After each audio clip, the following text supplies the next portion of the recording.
Hi Ian. I hope you're enjoying your new books. I sent them home with Mom last week and I gave her some things to show you how to do, so I'm hoping that you were able to do that once you were feeling better. And I'm hoping particularly that you got the concept of the slur, the connecting the notes together with a legato touch. And so today I wanted to talk about the next concept, which is the opposite of legato, which is staccato.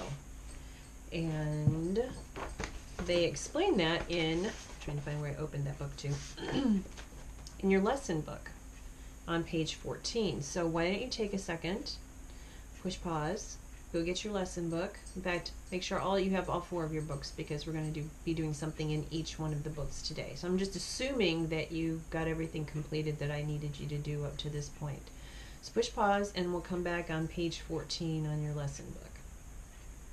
Okay, now let's look at the top of the page. If you were here with me today, I would get my yellow highlighter out and highlight, because understanding the definition of staccato is really important, because if you don't understand what it is, you're not going to be able to play it. So it's a detached sound. Literally, staccato means to play separated.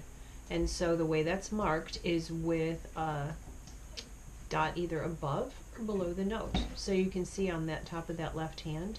And what I'd like you to do is take a minute and you're going to do playing the Jumping Bean song. If you use your eyes, you can see that it's just the C5 finger pattern going up. And then the left hand does the same thing, just the C5 finger pattern going up again and then going back down. So the notes aren't going to be hard. It's going to be a matter of just using a detached touch.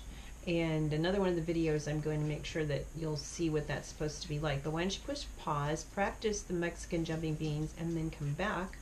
And I want to look at something in your theory book, so have that ready when you come back. Okay, hopefully the Mexican Jumping Beans went well. In your theory book, I'd like you to look at page 7. And one of the things as we start to read staccatos is to understand that a staccato has the little mark above or below the note to show that you need to play it separated. If you have a mark next to the note, like I'll show you here, it's a dotted note. So now you're going to have to be careful about recognizing, is it a staccato, like here where you have it above or below, or is it a legato, or a dotted note where it's next to. So see how in each of these cases the dot is next to, and that's the one that tells you that you need to add some value to that. So what they want you to do on this little exercise is to go through and look and see if your eyes can start to recognize which are the staccato notes and which are the dotted notes. And what I want you to do is put a circle around the staccato notes and put a triangle around the dotted notes. When you finish that, I want you to go over to this side of the page. This is page 6 in your theory book. And you're going to follow the directions here where it talks about you're going to put a staccato for every note. So if the note, like here, as the stem is going up, the staccato goes underneath. The stem is going down, the staccato is going to go above. Then you need to put in bar lines for every 4 beats, which you'll get to practice your music math. And then go ahead and try to play those stepping notes, being careful about where your quarter rests are. We're going to use these books again in the next video, so just once you finish that, keep them open and you can go to video number 2.